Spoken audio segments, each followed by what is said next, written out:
ठीक है, तो लास्ट क्लास में हमने एक क्वेश्चन लिया था, एक स्ट्रिंग के ऊपर 2 पल्स जनरेट की गई हैं इस तरह से, और आपको अलग अलग टाइम पे जो शेप होगा स्ट्रिंग का वो बताना है। तो पहले तो t इक्वल टू 1 सेकेंड, तो करने का तरीका हमें पता है, हम किसी एक पल्स को रोक लेंगे और उसके रिस्पेक्ट में दूसरे को देखेंगे। तो अगर मैं इसे रेस्ट पे ले आता हूं तो ऑब्वियसली चलो इसे रेस्ट पे, हाँ इसे रेस्ट पे ले आया हूं, तो इसकी स्पीड में किसको दे दूंगा, इसको दे दूंगा। तो ट्रायंगुलर पल्स के पास नेट स्पीड लेफ्ट में है 2 सेंटीमीटर पर सेकेंड। तो 1 सेकेंड में वो कितना चल लेगी, ऑब्वियसली हर पॉइंट 2 सेंटीमीटर चल लेगा, तो ये पॉइंट 2 सेंटीमीटर चल के कहाँ पहुंच गया होगा, यहाँ। तो t इक्वल टू 1 सेकेंड पे जो स्ट्रक्चर हमें दिखेगा वो कुछ ऐसा होगा। ये तो मेरे हिसाब से सबने कर लिया होगा, सबका एकदम सही हुआ होगा, है कि नहीं। फिर अगर मैं डिस्प्लेसमेंट निकाल लूं 1.5 सेकेंड में कितना होगा, तो वो भी मैं निकाल सकता हूँ 2 इंटू 1.5, यानी कि हर पॉइंट 3 सेंटीमीटर चला होगा। यानी ये पॉइंट भी कितना आगे बढ़ चुका होगा, 3 सेंटीमीटर, यानी कुछ यहाँ पहुंच गया होगा एकदम सेंटर में। ठीक है ना। तो उस समय का अगर हम डायग्राम बनाएं तो ये देखो, ये हमारा रेक्टेंगुलर पल्स है, स्क्वायर पल्स है इस केस में, और ये ट्रायंगल का पॉइंट यहाँ पहुंच चुका है, यानी कुछ ऐसी सिचुएशन होगी।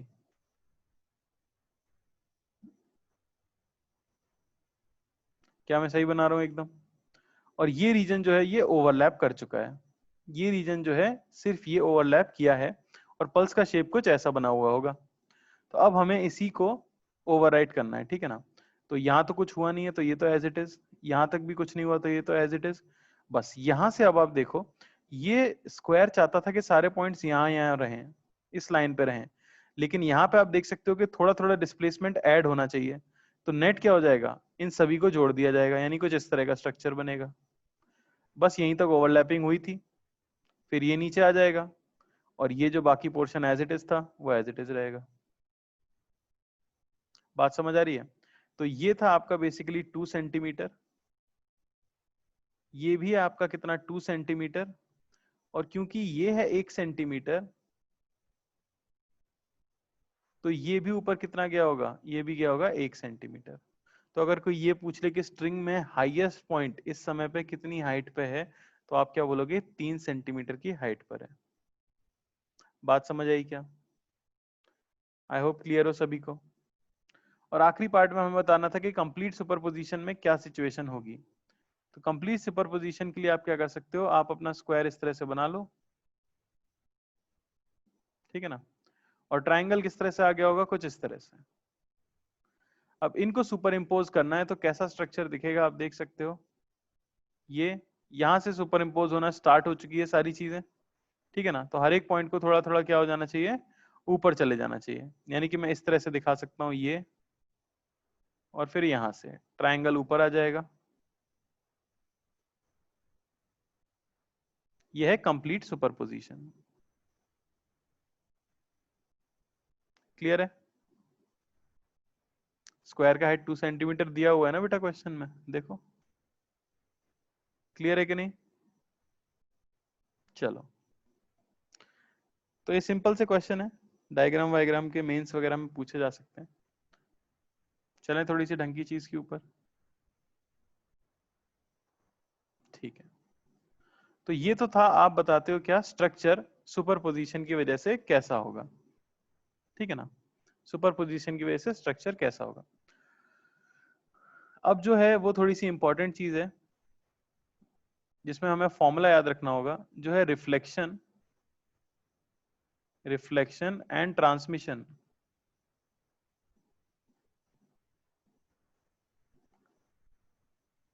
Of wave, reflection and transmission of wave. तो यहां हम स्ट्रिंग वेव की बात कर रहे हैं, ऐसे ही सेम हम साउंड वेव में भी देखेंगे। समझने की कोशिश करो। सबसे पहले मैं जो लेता हूं वो आपका लेता हूं रिजिड बाउंड्री से।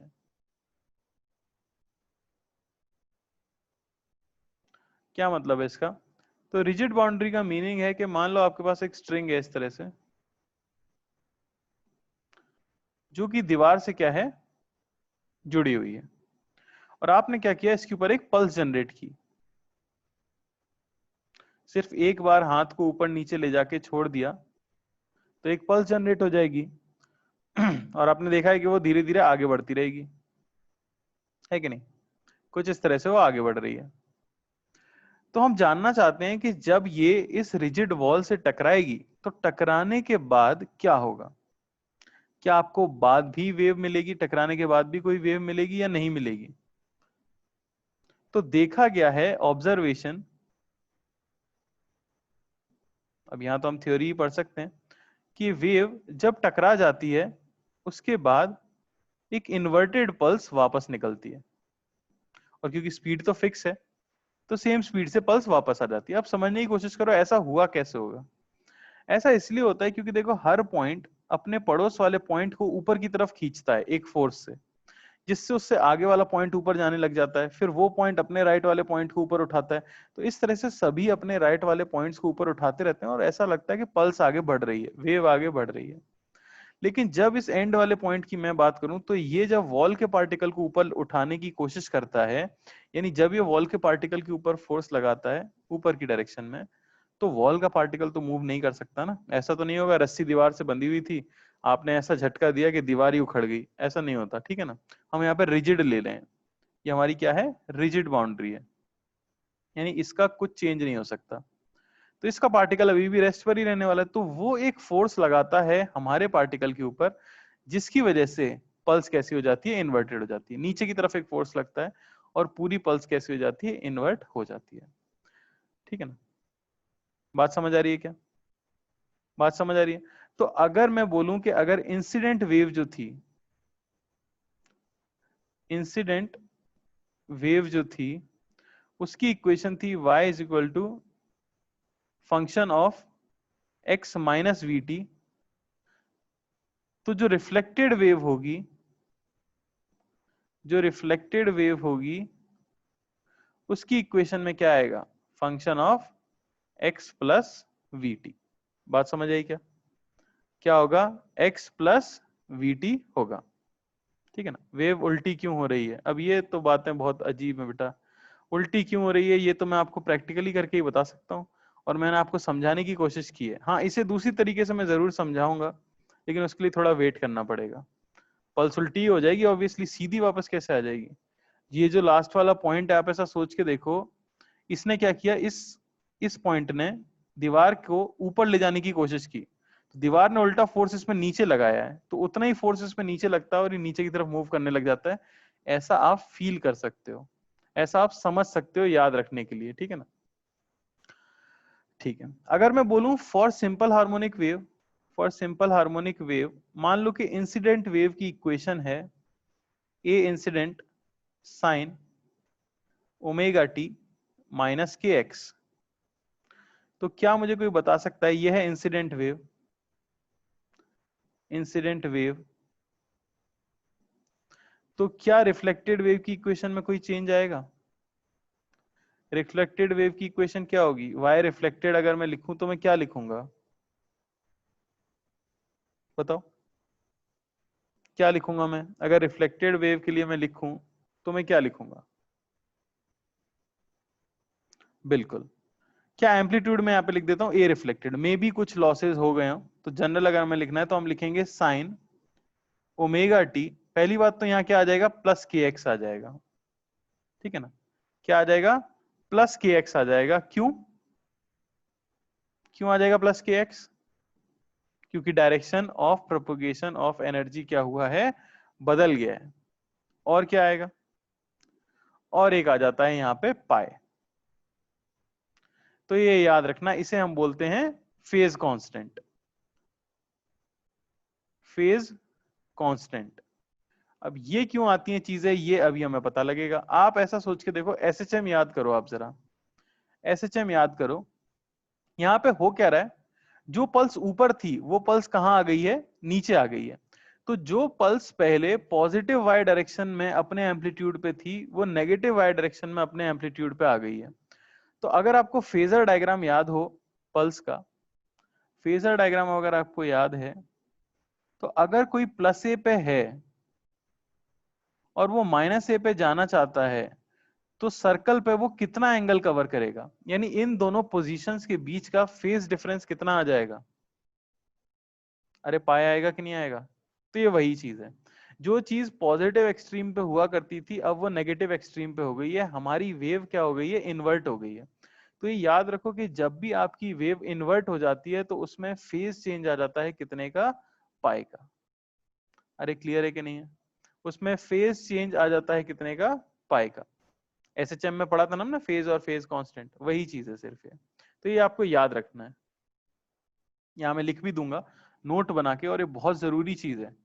इसका एप्लीकेशन वेव ऑप्टिक्स में भी बहुत आएगा कि when a transverse wave when a transverse wave is reflected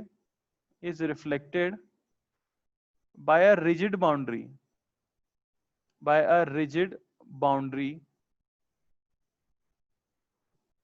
the reflected wave undergoes a phase change of pi as compared to the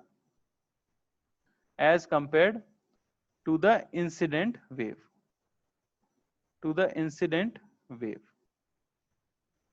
समझ आई क्या बात?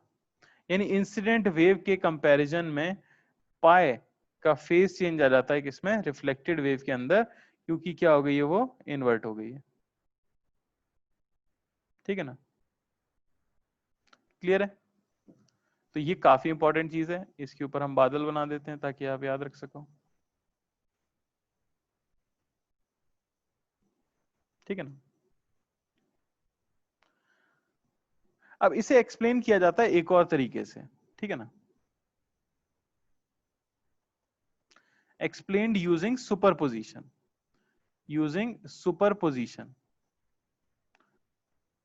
तो ऐसा बोल दिया जाता है कि जब भी आप रिजिड बाउंड्री से टकरा रहे हो, जब भी आप किसी पल्स को रिजिड बाउंड्री से टकरा रहे हो, तो आप ऐसा मान लो कि इस बाउंड्री की दूसरी साइड, ऐसा कुछ है नहीं असलियत में, ये समझाने का तरीका है। आप देखोगे कई जगह समझाया गया होगा आपको कि बाउंड्री की दूसरी साइड से एक पल्स चल के आ रही है जो कि कैसी है, इन्वर्टेड है।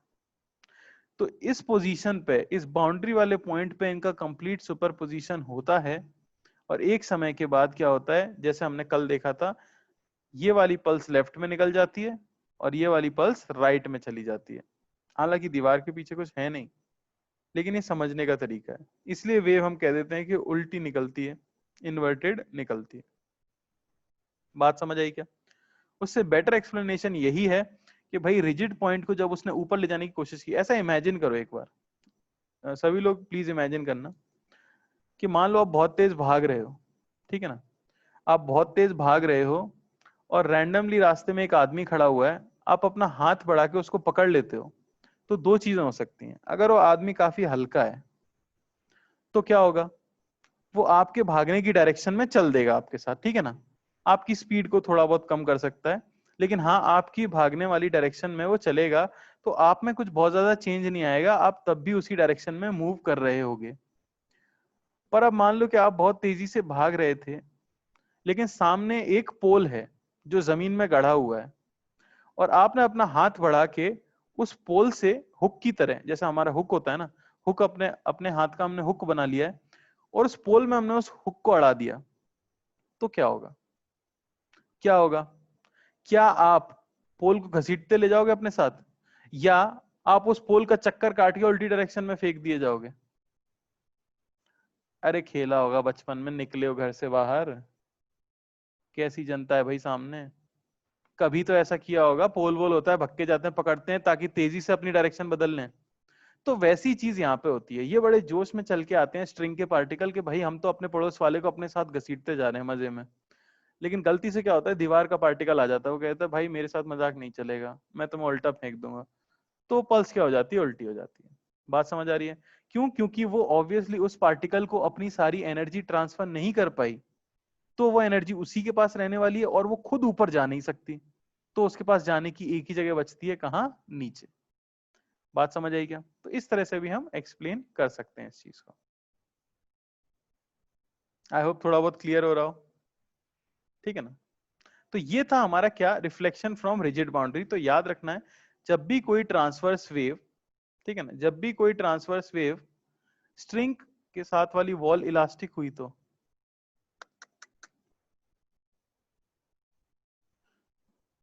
इसमें ए आई बराबर ए आर रहेगा बेटा। क्यों? क्योंकि ये परफेक्टली हम मानते नहीं है एनर्जी का लॉस हुआ है कहीं भी। ठीक है ना, आइडियल स्ट्रिंग लेके चल रहे हैं हम, तो एनर्जी का लॉस नहीं हुआ है, तो फिर ए आई बराबर ए आर रहने वाला है इसमें, चिंता मत करो इस चीज का। ठीक है ना, क्योंकि कुछ एनर्जी ट्रांसमिटेड में जा ही नहीं रही, हम तो फील कर रहे हैं कि वो वेव उस तरफ चलेगी, पर वैसा कुछ हुआ नहीं होगा ना असलियत में। तो अभी तो सिर्फ आप इतनी सी बात याद रखो मेरी, कोई भी ट्रांसवर्स वेव जब किसी रिजिड बाउंड्री से टकराती है तो जो रिफ्लेक्टेड वेव होती है, पहली चीज तो उसमें पाई का फेस चेंज आता है, दूसरी चीज उसकी डायरेक्शन ऑफ प्रोपोगेशन क्या हो जाती है, बदल जाती है। क्या आप इतना याद रख सकते हो? इन सब का भी यूज समझ आएगा, अभी बस हम थ्योरी सुन रहे हैं। ठीक है ना। दूसरा हो जाता है reflection from reflection by a free boundary. अब फ्री बाउंड्री क्या होता है भाई? तो जैसे मैंने अभी क्या किया था, अपनी रस्सी को वॉल से बांधा था, अब मैं क्या करूंगा, अपनी रोप लूंगा और मैंने एक स्मूथ रिंग ली है, छल्ला, अंगूठी जैसी स्मूथ एकदम, उससे मैंने इस रस्सी को बांधा है, और ये जो स्मूथ रिंग है ये एक पोल के अंदर लगी हुई है इस तरह से। तो ऑब्वियसली ये पोल पे क्या कर सकती है, ऊपर नीचे स्लाइड कर सकती है। आपने अब इस स्ट्रिंग के अंदर एक पल्स जनरेट की है और इसे v स्पीड से भेजा है। तो अब क्या होगा, अगर मैं आपसे पूछूं कि आफ्टर रिफ्लेक्शन, या मैं पूछूं कि एट टाइम ऑफ रिफ्लेक्शन कैसी सिचुएशन होगी। At time of reflection, just जब ये एंड पे पहुंच गया होगा, यानी यहां हमारी पल्स पहुंच गई होगी, तो वो क्या कोशिश करेगी, वो इस छल्ले को ऊपर ले जाने की कोशिश करेगी। ठीक है ना, रिंग बाहर आ जाएगी। ये पागलों वाला जवाब हुआ। ठीक है ना, ये है पागलपंती टैलेंट भरी हुई छात्रों में। बहुत बढ़िया बेटा, बहुत बढ़िया। तो ऑब्वियसली मैंने यहाँ पे पोल छोटा बनाया है, पर आपको मानना है कि पोल इनफाइनाइट है, रिंग बाहर आ जाएगी, ऐसी चीजें नहीं होती। ठीक है ना, थोड़ा पढ़ाई वाला मूड से बैठो। तो मेरा सवाल यह है कि मान लो आपने जो वेव भेजी थी वो ए एम्पलीट्यूड से भेजी थी इधर से, तो जब वो एकदम एंड पे पहुंचेगी तो वो ऑब्वियसली क्या करना चाहेगी, ऑब्वियसली क्या करना चाहेगी, इस रिंग को ऊपर ले जाना चाहेगी। और क्या ये रिंग मूवेबल है? हाँ, ये रिंग क्या है, मूवेबल है। तो क्या ये इसके साथ मूव करेगी? हाँ, ये इसके साथ मूव करती है। थोड़ी देर बाद आप देखोगे कुछ ऐसी सिचुएशन होगी, ये पल्स थोड़ी सी मूव कर चुकी होगी और कुछ ऐसी सिचुएशन होगी। मैं जितना ड्रॉ करने की कोशिश कर सकता हूँ कर रहा हूँ, ड्राइंग मेरी बहुत अच्छी नहीं है, पर थोड़ा सा विजुलाइज करोगे तो क्लियरली समझ आ रहा होगा। धीरे धीरे ये रिंग क्या करेगी, अपनी पोजीशन से ऊपर जाना शुरू करेगी। ठीक है ना, और एक समय पे क्या होगा, ये जितना ऊपर जा सकती थी उतना ऊपर चली जाएगी इस पाइप के ऊपर, है कि नहीं? तो ये मान लेते हैं इसका वाई मैक्स है। उसके बाद क्या होगा, उसके बाद ऑब्वियसली ग्रेविटी की वजह से ये नीचे आना शुरू करेगी, और सबसे पहले कौन सा पार्टिकल नीचे आना शुरू करेगा, जो सबसे पहले ऊपर जाना शुरू किया था, रिंग, है कि नहीं? तो रिंग नीचे आना शुरू करेगी। थोड़ी देर के बाद स्ट्रक्चर कैसा दिखेगा आपको, थोड़ी देर के बाद स्ट्रक्चर जो दिखेगा वो कुछ ऐसा दिखेगा।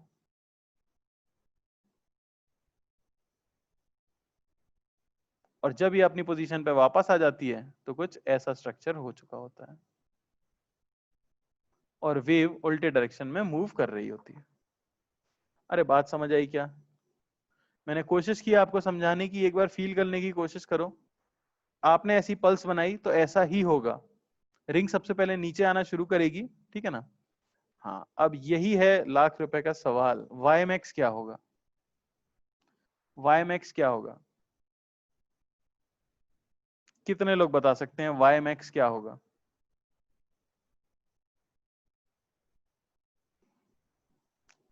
तो सभी लोग ए आंसर दे रहे हैं, तो फिर ये लाख रुपए का सवाल क्यों है? आपके दिमाग में ये आनी चाहिए थी बात।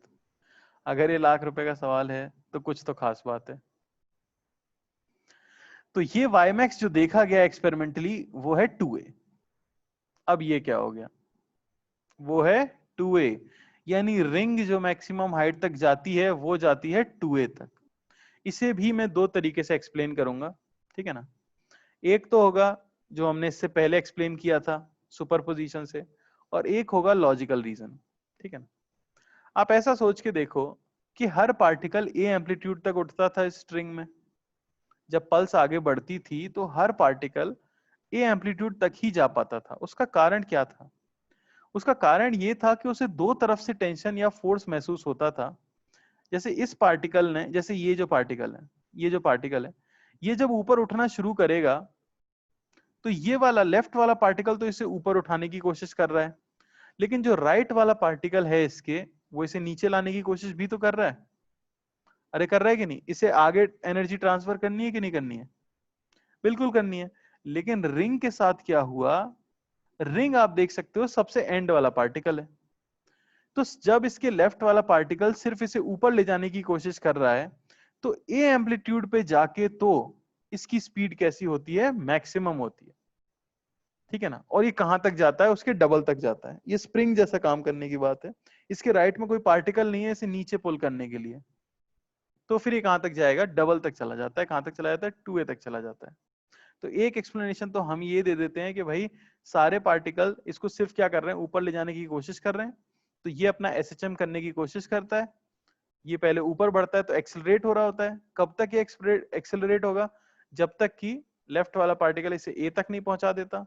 उसके बाद क्या हो जाता है? ये और ऊपर जाता है, डबल तक जाता है। ऑब्वियसली एसएचएम हमने पढ़ा है तो हमें पता है कि कोई भी ऑब्जेक्ट कहां तक जाती है? डबल डिस्टेंस तक जाती है। दूसरा इसका एक्सप्लेनेशन जो होता है, जिससे आप ये समझ सकते हो, ठीक है ना, वो ये है कि जब भी आप एक रेयर बाउंड्री से रिफ्लेक्शन करा रहे हो, जब भी आप एक रेयर बाउंड्री से रिफ्लेक्शन करा रहे हो, तो आपको ऐसा अज्यूम करना है कि दूसरी साइड से एक पल्स चल के आ रही है जो कि सेम डायरेक्शन में मूव कर रही है, यानी सेम साइड पे मूव कर रही है। तो रिजिड बाउंड्री में मैंने उल्टी वेव मानी थी। रिजिड बाउंड्री में मैंने उल्टी वेव मानी थी। उसका कारण क्या था? कोई बता सकता है?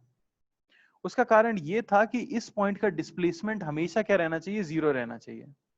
तो जब ये लोग सुपर इंपोज करने की कोशिश करें ना, जैसे ये वाला पॉइंट यहां पहुंचे, ये बोले कि इतने पे जाओ, तो नीचे वाले को बोलना चाहिए कि आप इतने पे जाओ। फिर और आगे वाला पॉइंट बोले इतने पे जाओ, तो इसको बोलना चाहिए कि नहीं आप इतना नीचे जाओ, तो नेट पार्टिकल कहां रह सके? 0 पे रह सके। बात समझ आ रही है? इसलिए हमने पल्स इस केस में कैसी ली थी? इन्वर्टेड ली थी। लेकिन इस केस में हमें पता है कि रिंग मूव कर सकती है, तो ऑब्वियसली रिंग को कैसे जाना चाहिए? सॉरी, वेव को कैसे जाना चाहिए? सेम डायरेक्शन में जाना चाहिए। तो इस केस में जो देखा जाता है भाई, कि जो मैक्सिमम एम्पलीट्यूड आएगा, ये मैं करा चुका हूं क्लास में आपको, वो कितना हो जाएगा? ऑब्वियसली 2a हो जाएगा। तो ये याद रखना है आपको। क्लियर है क्या? क्लियर है?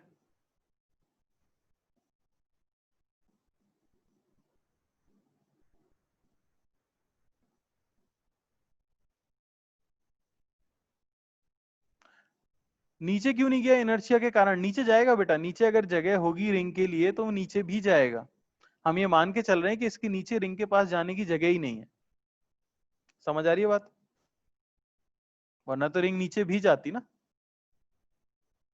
चल, तो ये देखो, इन पूरी चीजों में मैं वही बताना चाह रहा हूं आपको कि ये बहुत ज्यादा तगड़ी चीजें नहीं है, पर इनमें जो इंपॉर्टेंट पॉइंट्स है मैं आपको एक बार वो चीजें बता देता हूँ। सिर्फ जो इंपॉर्टेंट पॉइंट्स हैं, पहला जो इंपॉर्टेंट बहुत ज्यादा जरूरी पॉइंट है वो ये है कि जब भी कोई वेव, जब भी कोई ट्रांसवर्स वेव रिफ्लेक्ट होती है किसी रिजिड बाउंड्री से, तो उसमें जो रिफ्लेक्टेड वेव है उसके अंदर पाई का क्या आ जाता है? फेज चेंज आ जाता है। उसकी डायरेक्शन ऑफ प्रोपगेशन क्या हो जाती है? रिवर्स हो जाती है। दूसरा आपको याद रखना है कि जब भी कोई रिजिड बाउंड्री से पल्स को आप रिफ्लेक्ट करा रहे हो तो वो इन्वर्टेड आने वाली है, ठीक है। लेकिन अगर आप फ्री बाउंड्री से करा रहे हो तो जो रिफ्लेक्टेड वेव होती है वो सेम साइड पे लौट के आती है, ठीक है ना, और 2a तक जाता है उसका जो एक्सट्रीम पॉइंट है। तो यही पॉइंट सिर्फ इंपॉर्टेंट था, यहां मैं लिख भी देता हूं। After reflection from a after reflection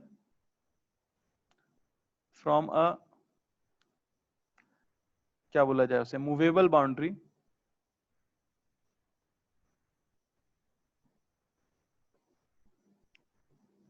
wave undergoes no phase change, undergoes, does not undergo any phase change, undergoes no phase change, only direction of propagation is reversed, only direction of propagation is reversed.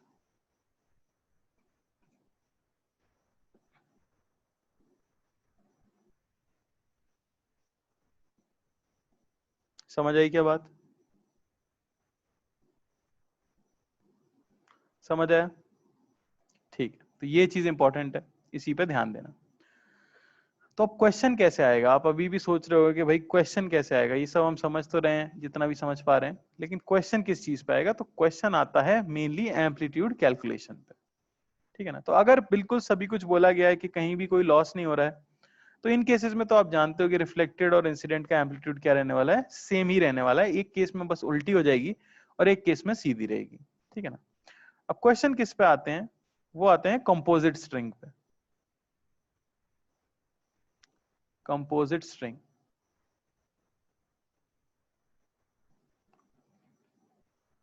यही main heading है जो मैं पढ़ाने की कोशिश करना चाह रहा हूं, reflected and transmitted wave.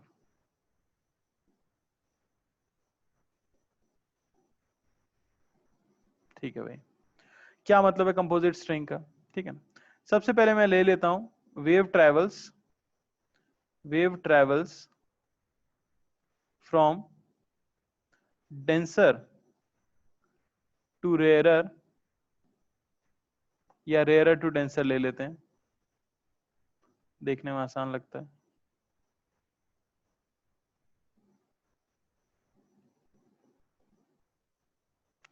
Rarer to denser medium, क्या मतलब है इसका? मान लो कि आपने दो स्ट्रिंग्स को आपस में जोड़ रखा था, जिसमें एक स्ट्रिंग ये है और दूसरी स्ट्रिंग थोड़ी सी हैवी है इसके कंपैरिजन में। ठीक है ना? कुछ इस तरह से। दोनों में ऑब्वियसली टेंशन तो सेम ही रहेगा, टेंशन तो दोनों में क्या रहेगा? इक्वल रहेगा।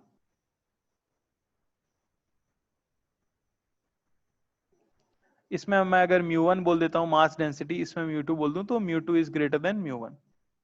और आपने क्या किया? आपने एक पल्स जनरेट कर दी है रेयरर मीडियम में। ठीक है? और ये पल्स जो आगे बढ़ रही है, यह amplitude of incident wave A I, speed होगी कुछ v1। तो v1 की सिंपली मैं वैल्यू भी बता सकता हूं, वो होगी √t/μ1। और ए आई हम कह रहे हैं amplitude of incident ray, amplitude of incident ray. तो अब देखा यही जाता है कि जैसे जैसे ये पल्स आगे बढ़ेगी, ऑब्वियसली ये मीडियम बाउंड्री पे क्या करेगी? जब टकराएगी तो दो चीजें देखी गई हैं। ठीक है ना?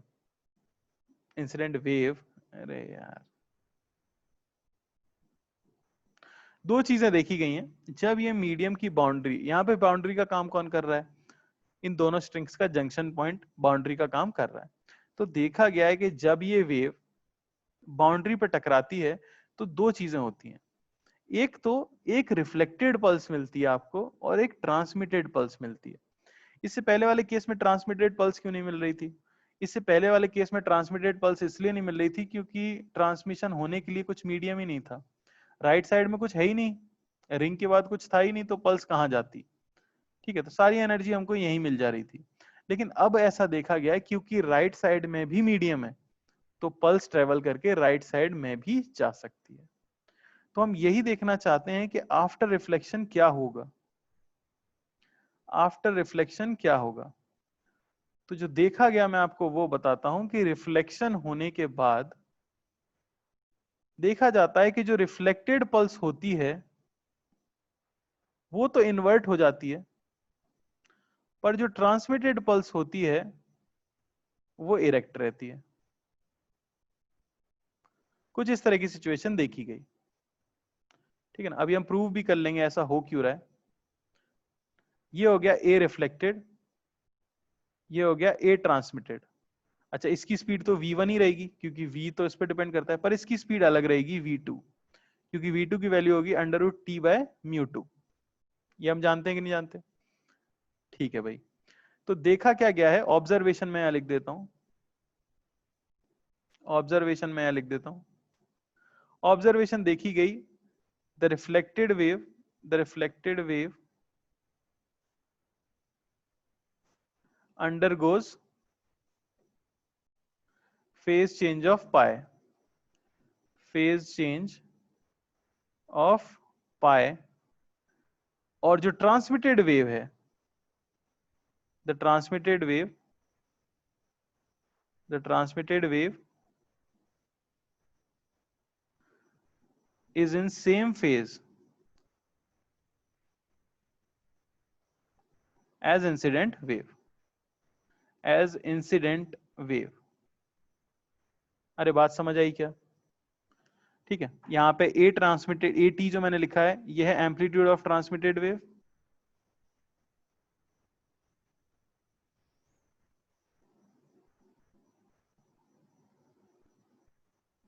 और A R amplitude of reflected wave.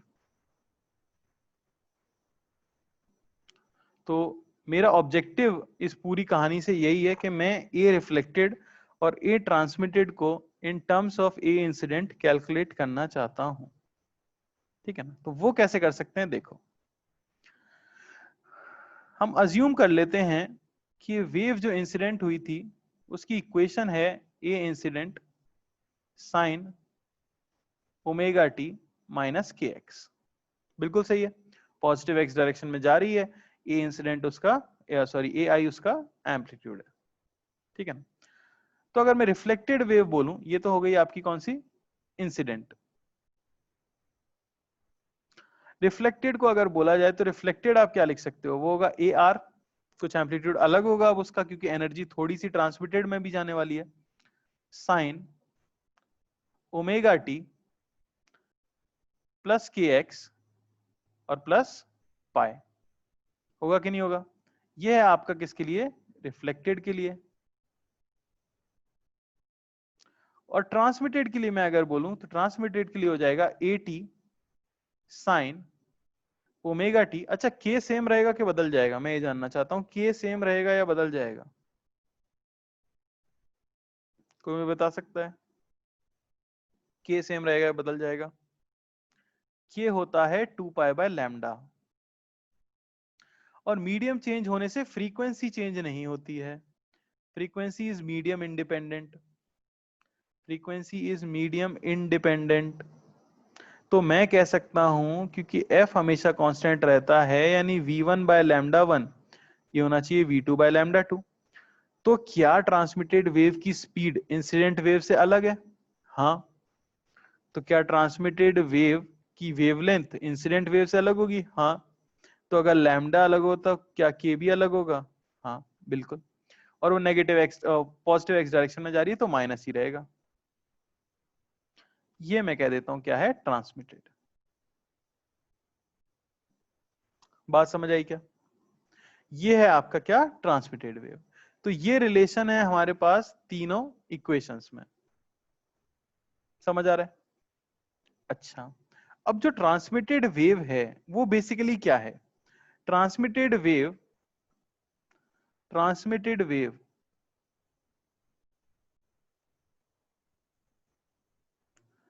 is the resultant, is the resultant of incident and reflected wave, and reflected wave। तो ऐसा देखा गया कि इनके एम्पलीट्यूड्स के बीच में जो रिलेशन आती है, बेसिकली इंसिडेंट और रिफ्लेक्टेड वेव सेम ही स्ट्रिंग में हो रहा है। इस तरह से मैं अगर ड्रॉ करूं कि ये था अगर इंसिडेंट वेव हमारी, इस तरह से, ठीक है ना, ये थी अगर हमारी इंसिडेंट वेव, ये मीडियम की बाउंड्री मान लेता हूं मैं, ये है हमारी ट्रांसमिटेड वेव, और ये है हमारी रिफ्लेक्टेड वेव। समझ पा रहे हो? तो जितना एम्पलीट्यूड इन दोनों का जो रिजल्टेंट है, बेसिकली जितना एम्पलीट्यूड इंसिडेंट का था उसमें से जितना सब्ट्रैक्ट कर दूं मैं रिफ्लेक्टेड का, वो बचा हुआ मिल रहा था किसको, ट्रांसमिटेड को। तो जो रिलेशन मैं लिख सकता हूं इनके एम्पलीट्यूड्स के बीच की, जो पहली रिलेशन हमें मिलती है वो हो जाती है amplitude of incident wave plus amplitude of reflected wave, ये इक्वल होता है एम्पलीट्यूड ऑफ ट्रांसमिटेड वेव। ये हो गई मेरे पास एक इक्वेशन। ऑब्वियसली दो अननोन है इसमें, ए आई हमारे लिए नोन है पर ए आर और ए टी हम निकालना चाह रहे हैं ए आई के टर्म्स में। तो मुझे दूसरी इक्वेशन चाहिए। दूसरी इक्वेशन में कहां से ला सकता हूं? कोई बता सकता है मुझे सेकंड इक्वेशन के लिए कहां से ला सकता हूं मैं? क्या एक चीज मुझे पता है, बिल्कुल, एनर्जी कंजर्वेशन। एनर्जी कंजर्वेशन मैं ये कह सकता हूं कि भाई पावर ऑफ इंसिडेंट वेव ये इक्वल होनी चाहिए power of transmitted plus power of reflected, है कि नहीं? क्योंकि इंसिडेंट का ही तो कुछ हिस्सा रिफ्लेक्शन में जाने वाला है और कुछ ट्रांसमिशन में जाने वाला है। बिल्कुल। तो पावर का फॉर्मूला लगा सकते हैं हम, यानी कि यहां पे आ जाएगा 2 पाई स्क्वायर एफ स्क्वायर ए स्क्वायर म्यू 1 और इंटू V1। ये इक्वल होना चाहिए ए ट्रांसमिटेड यानी 2 पाई स्क्वायर एफ तो सेम ही रहता है, ए ट्रांसमिटेड का square mu 2 into V2 plus reflected 2 pi square F square A reflected का स्क्वायर म्यू 1 इंटू V1, क्योंकि ये तो पहली वाली स्ट्रिंग में ही है। आई होप सब लोग फॉलो कर पा रहे हैं, ठीक है ना? काट दो, क्या क्या बच रहा है आपके पास? आपके पास यहाँ बच रहा है ए आई का स्क्वायर, ठीक है, into mu 1 into root T by mu 1। ये इक्वल होना चाहिए ए टी का square into mu 2 into root T by mu 2 plus A R का square into mu 1 root T by mu 1। अरे बात समझ आई क्या? बात समझ आ रही है? ठीक है ना? टी तो आपका क्या होगा, कट जाएगा और आपके पास सिर्फ क्या बचेगा, रूट म्यू बचने वाले हैं, ठीक है ना?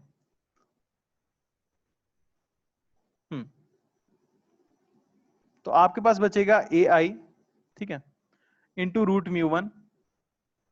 ये इक्वल होना चाहिए A T, sorry square N का, into root mu 2 plus A R square into root mu 1। बात समझ आई क्या? अरे बात समझ आई? एक सेकंड रुकना जरा, क्या क्या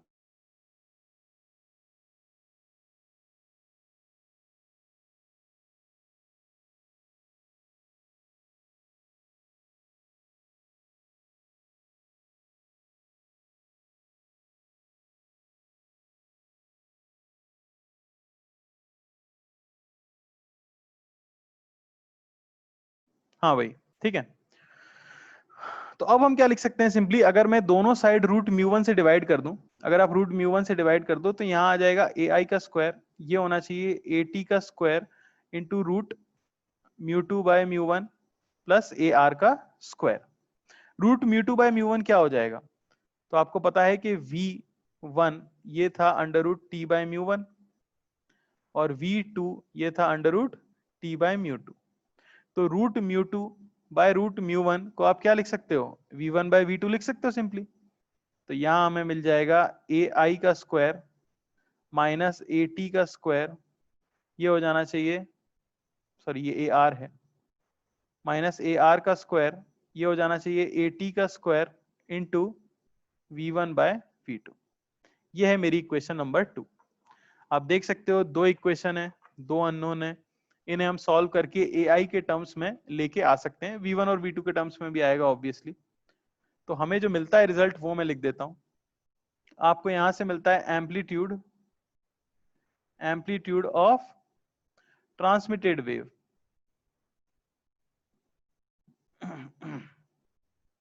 AT, ये हमें मिलता है 2V2 bye V1 plus V2 into AI, ठीक है ना?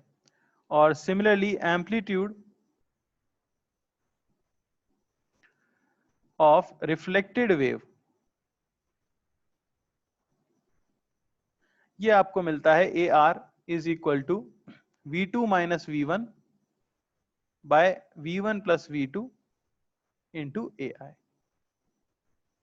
ये फॉर्मूले हैं जो कि आपको याद रखने हैं और यहां से अब देखो काफी चीजें क्लियर होंगी। मुझे ये बताओ कि ट्रांसमिटेड वेव का एम्पलीट्यूड कभी नेगेटिव हो सकता है क्या? क्या ट्रांसमिटेड वेव का एम्पलीट्यूड कभी नेगेटिव हो सकता है? जैसे ए आई पॉजिटिव है तो क्या ट्रांसमिटेड वेव कभी नेगेटिव हो सकती है? नहीं, आपको दिख रहा है सब कुछ ही पॉजिटिव है। इसीलिए जो ट्रांसमिटेड वेव होती है वो इन्वर्ट नहीं होती। लेकिन यहां आप देख सकते हो कि ए आर नेगेटिव आ सकता है। ए आई को अगर मैं पॉजिटिव लूं तो ए आर नेगेटिव आ सकता है कब? यहां से क्या क्या आ रहा है वो मैं पॉइंट्स लिख देता हूं। transmitted transmitted wave is never inverted. लेकिन यहां आप देख सकते हो कि जो रिफ्लेक्टेड वेव है, reflected wave is inverted if V2 is less than V1. यानी जिस मीडियम में वेव जा रही है, ठीक है ना, इस तरह से आपके मीडियम में दो मीडियम है, इसे मैं म्यू2 बोल देता हूं, इसे मैं म्यू1 बोल देता हूं. अगर जाने वाले मीडियम में स्पीड कम है आने वाले मीडियम से, यानी कि म्यू2 इज ग्रेटर देन म्यू1, यानी रेयरर से डेंसर अगर आप जा रहे हो तो फिर रिफ्लेक्टेड वेव इन्वर्टेड हो जाएगी. पर reflected wave is erect, reflected wave is erect if V2 is greater than V1 या म्यू2 is less than म्यू1. यानी अगर आप डेंसर से रेयरर मीडियम जा रहे होते, जैसे अगर मैंने ये सिचुएशन ली होती कि हमारे पास एक डेंसर मीडियम है जिसके अंदर हमने पल्स बनाई है, इंसिडेंट पल्स, और आगे हमारे पास एक रेयरर मीडियम है, तो आफ्टर रिफ्लेक्शन सिचुएशन कुछ ऐसी होती. ठीक है ना, इस तरह से आपकी वेव रिफ्लेक्ट होती. इसे मैं कह दूं ए आई अगर, तो ये होता आपका ए आर और ये होता आपका ए ट्रांसमिटेड. तो सारी चीजें ना इन फॉर्मूलों से पता लग जाएंगी आपको. आपको कुछ याद रखने की जरूरत नहीं है, सिर्फ ये फॉर्मूला याद रखना है, उससे आपको सारी चीज क्लियर हो जाएगी कि भाई अगर आप डेंसर मीडियम से रेयरर मीडियम में जा रहे हो, देखो ट्रांसमिटेड पल्स तो कभी पलटने वाली है ही नहीं. ट्रांसमिटेड पल्स तो हमेशा ही इरेक्ट रहेगी, ट्रांसमिटेड पल्स हमेशा ही इरेक्ट रहेगी. रिफ्लेक्टेड में थोड़ा इशू है, रिफ्लेक्टेड पलट जाएगी अगर आप हैवी मीडियम से टकरा रहे हो, और अगर आप रेयर मीडियम से टकरा रहे हो तो वो इरेक्ट ही रहती है. क्लियर है क्या सभी को? अरे क्लियर है क्या?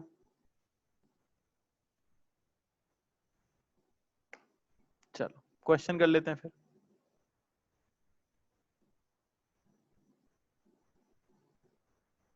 सिंपल है.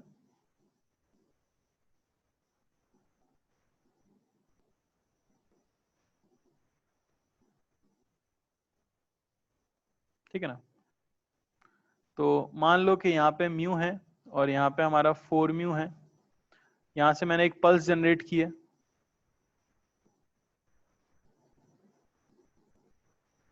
Incident pulse. इंसिडेंट एम्पलीट्यूड में ले लेता हूँ 10 मिलीमीटर है. ठीक है, म्यू अगर आपको चाहिए तो 1 kg पर मीटर ले लेते हैं.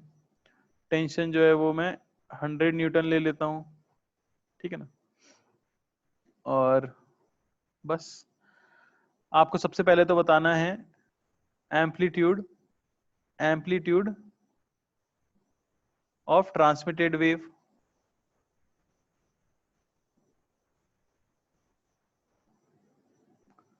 दूसरा एम्पलीट्यूड ऑफ रिफ्लेक्टेड वेव.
हाँ भाई देखो, तो बस V1 और V2 निकालना है आपको। V1 कितना हो जाएगा, V1 हो जाएगा under root of tension 100 by mu, हमें 1 दिया है यानी कि 10 मीटर पर सेकेंड। और V2 कितना हो जाएगा, V2 हो जाएगा under root of 100 by 4 mu यानी कि 4 यानी कि 5 मीटर पर सेकेंड। तो बस फॉर्मूला लगाना था हमें। ट्रांसमिटेड वेव का एम्पलीट्यूड हो जाता है 2v2 bye V1 plus V2 into AI यानी 2 इंटू 5 बाय 10 प्लस 5 और इंटू AI जो था हमारा 10। समझ आया? तो ये आपको मिल गया कितना, 100 बाय 15। ये मिलीमीटर में है तो इसे ये रख देते हैं 10 बाय 15 इंटू 10 मिलीमीटर।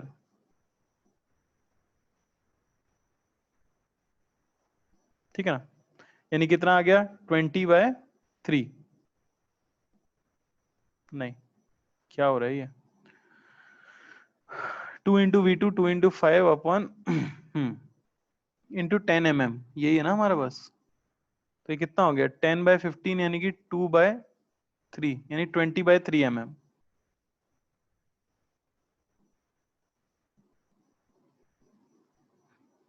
ठीक है।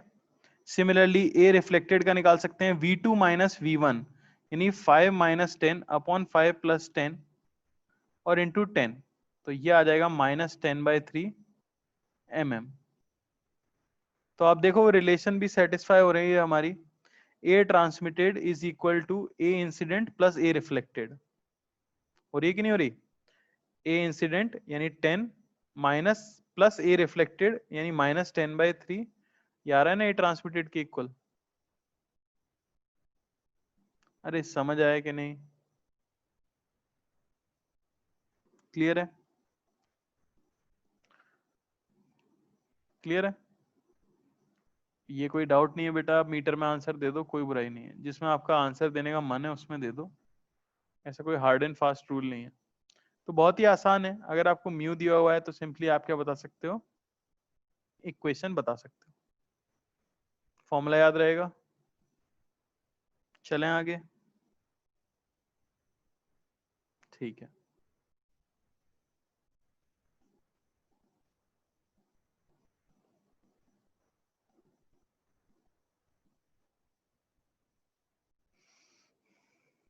तो अगली चीज क्या है, तो अगली चीज है सुपरपोजिशन।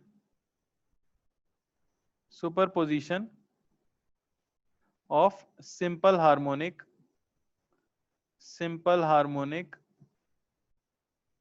वेव्स। इस पर टफ क्वेश्चन, इस पर टफ क्वेश्चन नहीं बनता बेटा। आपसे कोई इक्वेशन पूछ सकता है टफ करने के लिए, इस पे फॉर्मूला है, फॉर्मूले पे टफ क्वेश्चन कैसे बनाएगा कोई? आपसे रिफ्लेक्टेड पूछेगा, एम्पलीट्यूड, और क्या पूछेगा? ठीक है ना। अब चीज है superposition of simple harmonic wave. इसका मतलब क्या है? तो ये थोड़ा इंटरेस्टिंग है। देखो, मान लो कि आपके पास एक स्ट्रिंग है, लेकिन उसके दोनों साइड आपने सोर्स लगा दिया है। एक आपका S1 है और एक आपका S2 है। तो दोनों अलग अलग SHM कर रहे हैं। ठीक है, जैसे मैं बोल देता हूँ कि Y1 की इक्वेशन है A1 साइन ओमेगा टी, और Y2 की इक्वेशन है मान लो A2 sine omega T plus phi. कोई फेज का डिफरेंस भी है। ठीक है। अब रस्सी एक है पर सोर्स कितने हो गए हैं, दो। तो दोनों अपनी अपनी वेव जनरेट करके आगे भेजने की कोशिश करेंगे। तो दोनों ने अपनी पल्स जनरेट की है और दोनों आगे भेजने की कोशिश कर रहे हैं। अच्छा, एक बात खास है, दोनों की स्पीड सेम ही रहेगी क्योंकि टेंशन और म्यू सेम है। तो मान लो कि यहाँ एक पॉइंट है P, जो यहां से कुछ x1 दूरी पे है और यहां से कुछ x2 दूरी पे है। अब ये क्या करे? क्या ये A1 एम्पलीट्यूड तक जाए, क्या ये A1 एम्पलीट्यूड का SHM करे, या ये A2 एम्पलीट्यूड का SHM करे, किस चीज का SHM करे, इसे ये नहीं पता। बात समझ आ रही है? तो दो वेव्स अगर किसी एक पॉइंट पे पहुंचेंगी और दोनों वेव्स सिंपल हार्मोनिक वेव्स हैं, तो जो पॉइंट होगा, द पॉइंट P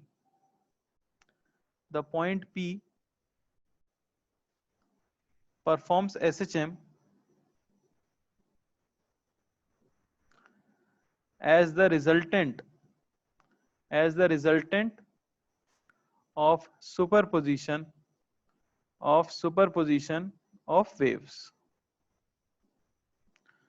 दोनों वेव्स के सुपरपोजिशन का नेट रिजल्टेंट जो होगा वही ये परफॉर्म करने वाला है, पी पॉइंट जो हमारा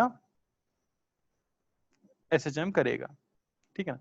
पहली बात तो मैंने आपको सोर्स की इक्वेशन दी है, तो अगर मैं इक्वेशन ऑफ वेव्स लिखूं, इक्वेशन ऑफ सोर्स वेव्स लिखूं जैसे y1, तो वो होगा a1 sine omega T minus K x. कह सकता हूं कि नहीं मैं? जब हम वेव की इक्वेशन लिखते हैं तो उसमें हमें क्या लगाना पड़ता है, t की जगह t minus x by v लगाना पड़ता है, तो उससे ये इक्वेशन आती है जिसमें एक माइनस के एक्स टर्म और जुड़ जाती है। समझ आई क्या बात? सिमिलरली मैं अगर y2 लिखूं तो y2 को क्या लिख सकता हूं मैं, y2 को मैं लिख सकता हूं a2 साइन ओमेगा टी, ठीक है, minus K X plus five. मैंने यहाँ पे फाइव ले लिया है, फाइव क्या बता रहा है हमको कि इनमें कोई इनिशियली फेज डिफरेंस होगा, तो इन्हीं दोनों का आपको क्या कराना है, सुपरपोजिशन कराना है। बात समझ आई क्या?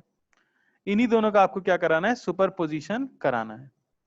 अब यहाँ पे आप कहोगे कि यहाँ पे प्लस आना चाहिए था, ठीक है, लेकिन यहाँ पे सारे जो पॉइंट्स में लूंगा वो मैं कैसे लूंगा, नेगेटिव एक्स में लूंगा, तो यहाँ प्लस रहेगा लेकिन एक्स कैसा हो जाएगा, इसके लिए नेगेटिव हो जाएगा, क्योंकि आप इस डायरेक्शन को अगर पॉजिटिव मान रहे हो तो जितने भी एक्स आप आगे वाले पुट करते हो वो पॉजिटिव रहते हैं, लेकिन पीछे वाले एक्स आप पुट करोगे तो वो तो नेगेटिव रहेंगे। तो मैं प्लस लिख भी दूंगा तो मुझे प्लस के और इंटू माइनस एक्स लिखना पड़ेगा जब मैं इसमें पॉइंट पुट करूंगा ना, या आप प्लस लिख लो, चलो कोई बात नहीं, आप प्लस लिख लो।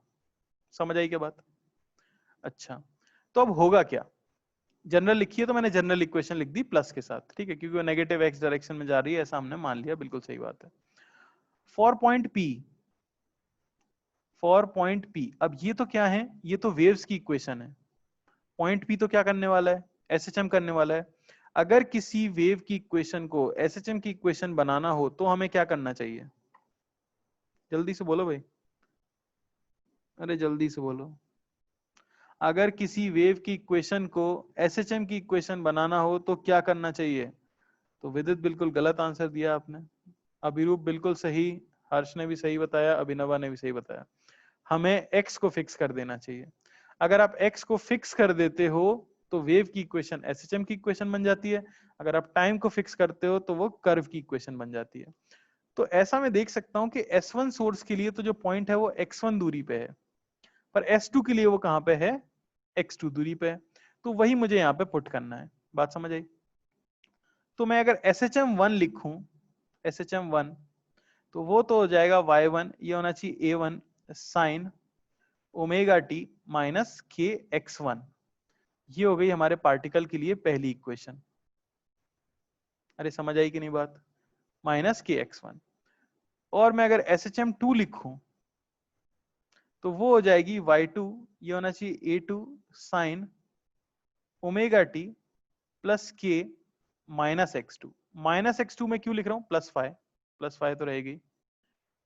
माइनस x2 क्यों लिखा मैंने, क्योंकि ऑब्वियसली हम कहां पे ले रहे हैं, नेगेटिव डायरेक्शन में अपने पॉइंट को चूज कर रहे हैं। ठीक है ना। तो ये इक्वेशन जो y2 हमारे पास है वो क्या है, a2 sine omega T minus k x2 plus five. अच्छा, क्या आपको सुपरपोजिशन याद है एसएचएम में मैंने बताया था जो, क्या आपको सुपरपोजिशन याद है? अगर नहीं याद है तो यहाँ पे मैं फिर से बताने वाला हूँ, अच्छी बात ये है, ठीक है ना। तो for superposition of SHM, for superposition of SHM, position of SHM, बिल्कुल सही अखिल। वाई नेट जो हम बोलते हैं, y of particle will be y1 plus y2, दोनों का जो एडिशन होगा उसको सिंपली सुपरपोजिशन, एक फैंसी टर्म है। y ये हो जाएगा आपके पास a1 sine omega T minus k x1 plus a2 sine omega T minus k x2 plus five. अरे बात समझ आई क्या? बात समझ आई? ये होगा रिजल्टेंट एसएचएम, ये होगा रिजल्टेंट एसएचएम की इक्वेशन। समझ पा रहे हो क्या? अगर मैं इसके लिए फेज डिफरेंस निकालूं, फेज डिफरेंस निकालूं तो फेज क्या होता है? फेज होता है साइन के अंदर लिखी गई क्वांटिटी, ठीक है ना? फेज डिफरेंस को मैं बोल रहा हूं डेल्टा फाई। तो फेज डिफरेंस क्या क्या आएगा? फेज डिफरेंस हमें मिलेगा, पहली चीज तो क्या, omega T minus K x one minus omega T minus K x two plus five. यहां से डेल्टा फाइव क्या आ जाएगा, ओमेगा टी कट जाएगा, के x one minus x two plus minus five, जो कुछ भी आ रहा है उससे ज्यादा फर्क नहीं पड़ने वाला। यानी फेज डिफरेंस का जो फॉर्मूला है वो है आपका के delta x plus minus five. ये डेल्टा एक्स क्या कहलाता है? ये डेल्टा एक्स कहलाता है पाथ डिफरेंस, ये कहलाता है पाथ डिफरेंस। फाई यहां पे क्या है? फाई है initial phase difference, initial phase difference यानी वेव्स की इक्वेशन में शुरुआत से इतना डिफरेंस तो था ही, और ये कहलाता है फेज डिफरेंस। अरे बात समझ आई क्या? ये कहलाता है फेज डिफरेंस। अब जनरली 90%, वैसे तो यही फॉर्मूला है आपका, ठीक है ना, यही फॉर्मूला है फेज डिफरेंस का, आपको ये याद रखना है। 90% केसेस में क्या हो जाएगा, इफ फाई इज जीरो, यानी इनिशियल फेज डिफरेंस अगर जीरो हो जाए, हम ऐसा मान लें कि दोनों सोर्सेज से जो वेव चल के गई है, दोनों सोर्सेज से जो वेव चल के गई है वो इक्वल डिस्टेंस चल के गई है, तो डेल्टा फाई का फॉर्मूला क्या हो जाता है, के डेल्टा एक्स, यानी कि 2 पाई बाय लैम्डा और इंटू डेल्टा एक्स। बहुत इंपॉर्टेंट फॉर्मूला है, ये आपको याद रखना है। फेज डिफरेंस जो होता है वो कितना हो जाता है, 2 pi by lambda into delta x हो जाता है। अरे बात समझ पा रहे हो कि नहीं? बात समझ आ रही है? 2 pi by lambda into delta x, यही हमें याद रखना है। अगर आपको दो वेव्स दे दी जाए, आपको पॉइंट दे दिया जाए, दोनों से डिस्टेंस दे दी जाए, और आपसे बोला जाए कि भाई कितना फेज डिफरेंस आ गया होगा इन दोनों के सुपरपोजिशन की वजह से, तो वो आप किससे बता सकते हो, 2 pi by lambda into delta x से बता सकते हो। ये चीज वेव ऑप्टिक्स में बहुत ज्यादा काम आएगी, ठीक है ना, वेव ऑप्टिक्स में बहुत ज्यादा काम आएगी, मैक्सिमम मिनिमम ये सब सवाल आएंगे, वहां भी मैं बताने की कोशिश करूंगा आपको। अब आ जाते हैं यहाँ की बात पे, ठीक है, कि भाई इक्वेशन होगी क्या, एसएचएम की इक्वेशन में लिखूंगा क्या, मेन बात ये है, ठीक है। तो उसके लिए सिर्फ आपको क्या करना है, सुपरपोजिशन ऑफ एसएचएम, सुपरपोजिशन कर चुके हैं हम, पर अब मैं वेव की इक्वेशन निकालना चाह रहा हूं, यानी equation of resultant wave, resultant wave, ठीक है ना। इक्वेशन ऑफ रिजल्टेंट वेव ये किस तरह से निकाला जाता है, देखो। तो मान लो आपको एक इक्वेशन दी गई है y1, यह है आपकी a1 sine omega T minus K x, और y2 ये दिया गया है आपको a2 sine omega T minus K X plus five. ये चीज मैंने एसएचएम में बताई होगी आपको। आपको निकालना है वाई नेट, इन दोनों के सुपरपोजिशन से जो वेव बनेगी उसकी इक्वेशन क्या होगी। तो equation of resultant wave, equation of resultant wave, इस पे क्वेश्चन जरूर आ जाता है। तो इसे हम सॉल्व करते हैं फेजर से, इसे हम सॉल्व करते हैं फेजर से। क्या आप मुझे बता सकते हो किसका फेज ज्यादा है, y1 का फेज ज्यादा है या y2 का फेज ज्यादा है? फेज किसका ज्यादा है, y1 का फेज ज्यादा है या y2 का फेज ज्यादा है? हम सभी को दिखना चाहिए कि y2 का फेज, फेज किसे बोलते हैं, अगर कोई अभी बैठा है, ऐसा भी बच्चा हो सकता है जिसे यही ना पता हो फेज क्या होता है। बेटा फेज होता है साइन के अंदर जो ब्रैकेट में लिखी चीज है, तो वो किसकी बड़ी है, ये मैं पूछ रहा हूँ आपसे, y2 की बड़ी है या φ1 की बड़ी है? तो y2 की बड़ी है, और कितनी बड़ी है, फाइव बड़ी है, ठीक है ना।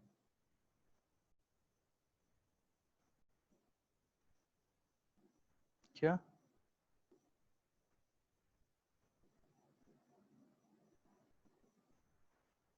Can it be something like air to water और टू ग्लिसरीन? आपने शायद केमिस्ट्री का डाउट लिख दिया यहाँ। वाटर, एयर, ग्लिसरीन, ये सब क्या है?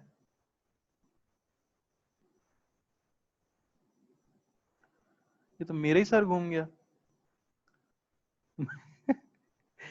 अरे इतना अजीब पढ़ा रहा हूं क्या मैं? अरे मैं मानता हूं समझना आना एक बात होती है, पर कुछ अलग ही समझ आना ये तो दूसरी बात होती है। यहाँ तो मैं रिजल्टेंट निकाल रहे हैं बस।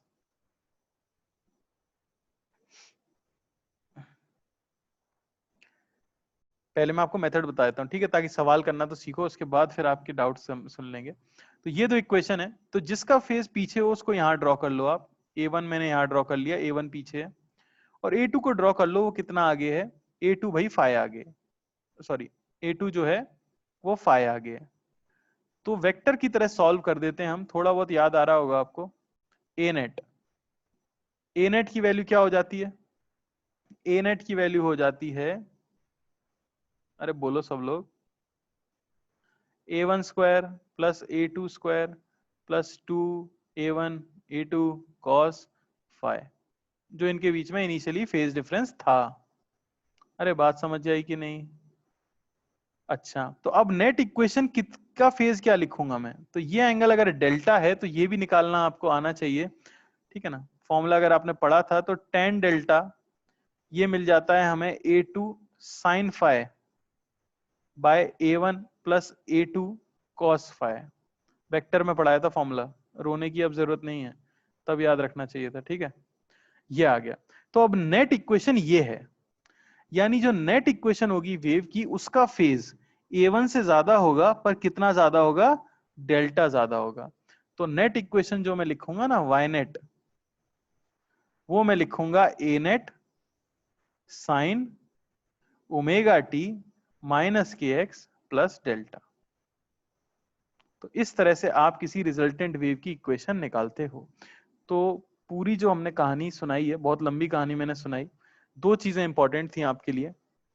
पहली चीज इंपॉर्टेंट ये थी कि अगर किसी पॉइंट पर दो डायरेक्शन से वेव चल के आ रही हैं और दोनों वेव्स ने अलग अलग डिस्टेंस कवर किया है, तो उस पॉइंट पर एक फेज डिफरेंस आ जाता है as compare to initial waves. Phase difference आप निकालते हो 2π/λ इंटू डेल्टा एक्स से, ठीक है ना। इसका एप्लीकेशन वेव ऑप्टिक्स में मेनली आएगा, यहाँ उतना नहीं आएगा। यहाँ एप्लीकेशन आएगा, आपको रिजल्टेंट वेव की इक्वेशन निकालनी होगी। रिजल्टेंट वेव की इक्वेशन मैं कैसे निकालूंगा? फेजर से निकालूंगा। तो बेटर होगा कि मैं एक क्वेश्चन आपको करके दिखाऊं कि ये सब बोल क्या रहे हैं हम, ये सब हो क्या रहा है, ठीक है ना। हाँ बिल्कुल बेटा, मीडियम थिन टू थिक ये सब बिल्कुल हो सकता है, वाटर से ग्लिसरीन, हाँ हो सकता है। ये पूछ रहे थे क्या आप? अच्छा, तो मान लो एक इक्वेशन है, y1 है 3 sign omega T minus K x, और y2 है आपका 4 sign omega T minus K X plus π/2, और मुझे चाहिए नेट वेव की इक्वेशन क्या होगी। तो मैं सिंपली देख लूंगा भाई कि किसका फेज कम है। मैं आपसे आंसर नहीं पूछ रहा हूं, देख लो, मेथड देख लो। किसका फेज कम है? 3 का फेज कम है, तो 3 को ऐसे बना लो। 4 कैसे बनना चाहिए? 4 उससे π/2 फेज एंगल आगे बनना चाहिए, तो 4 इधर बना लो। तो रिजल्टेंट कुछ यहाँ आएगा, आपको पता भी है कितना आएगा, 5। तो ये एंगल आएगा थीटा, थीटा कितना आ जाएगा आप देख भी सकते हो, tan थीटा 4/3 53 डिग्री। अरे आएगा कि नहीं? बस, तो नेट इक्वेशन क्या होगी? नेट एसएचएम की वेव की इक्वेशन होगी 5 sign omega T minus K X plus 53 degree. अरे कितने लोगों को चमका भाई? कितने लोगों को चमका? ऐसा देखा देखा लग रहा होगा। अरे है ना सिंपल, कर सकते हो सवाल, अभी पता लग जाएगा कितने लोगों को आया है। एक सवाल करते ही समझ आ जाएगा कितने लोगों को आया है। y है हमारे पास 3 sign omega T minus K x minus π/3, और y2 है हमारे पास 4 sign omega T minus K X plus π/6। तो y नेट की इक्वेशन क्या होगी बताइए जल्दी से, फटाफट फेजर बनाना है और सॉल्व करना है।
चलो भाई देख लेते हैं।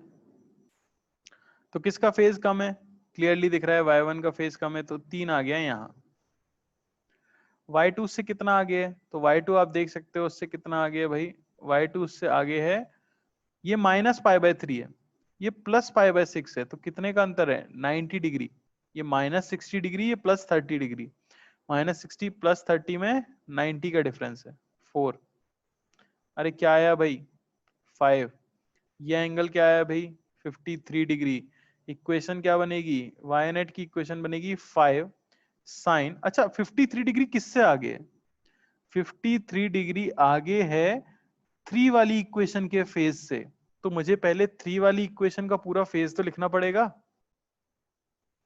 तो मैं लिखूंगा omega T minus K x minus π/3। इससे कितना आगे है? इससे 53 डिग्री आगे है। तो जो इक्वेशन होनी चाहिए थी आपकी, वो होनी चाहिए थी 5 sign omega T minus K x minus 7 degree. अरे समझ आया कि नहीं? -7 डिग्री। निकाल सकते हो रिजल्टेंट वेव की इक्वेशन। अरे ये हमें बहुत फायदा देगा, जो हमारा अगला टॉपिक है, जो सबसे इंपॉर्टेंट टॉपिक है। आप देखोगे क्वेश्चंस तो उसी से होंगे, स्टैंडिंग वेव्स, अगर आपने नाम सुना है तो। स्टैंडिंग वेव्स जो हम कल पढ़ेंगे उसी पे बेस्ड, ठीक है ना। तो वो हम तभी कर पाएंगे जब हम ये कर पाएंगे। क्लियर है क्या? 5 sign omega T minus K x minus 7 degree. एक और कर लेते हैं क्योंकि बहुत ज्यादा लोग आंसर नहीं दे पाए थे। ठीक है, तो y ले लो, मान लो कि आपको दिया हुआ है 4 millimetre sign omega T minus K x,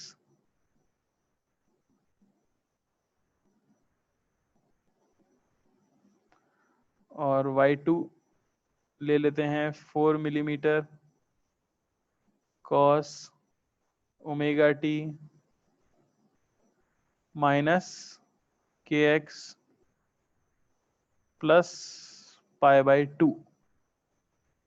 बताइए अब क्या आ जाएगा?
हाँ भाई, तो इसमें तो क्या आ गया?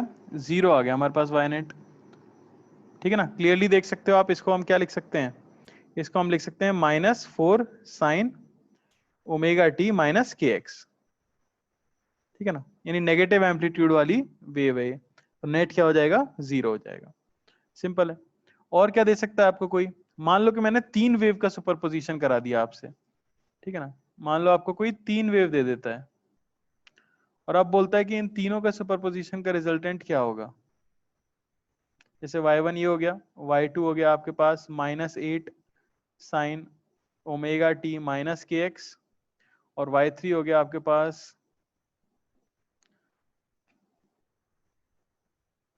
y3 हो गया आपके पास 3 cos omega T minus K X. तो आपको y नेट बताना है, ये तीनों वेव्स के सुपरपोजिशन से क्या मिलने वाला है हमें, बताओ जरा।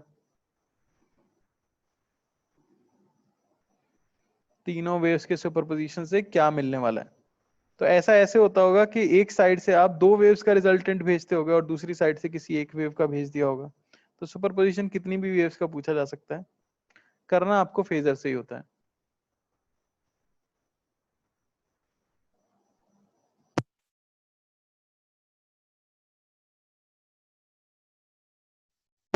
बढ़िया बढ़िया विदित।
ठीक है, तो फेजर अगर हम ड्रॉ करें देखो, तो सबसे पीछे कौन है?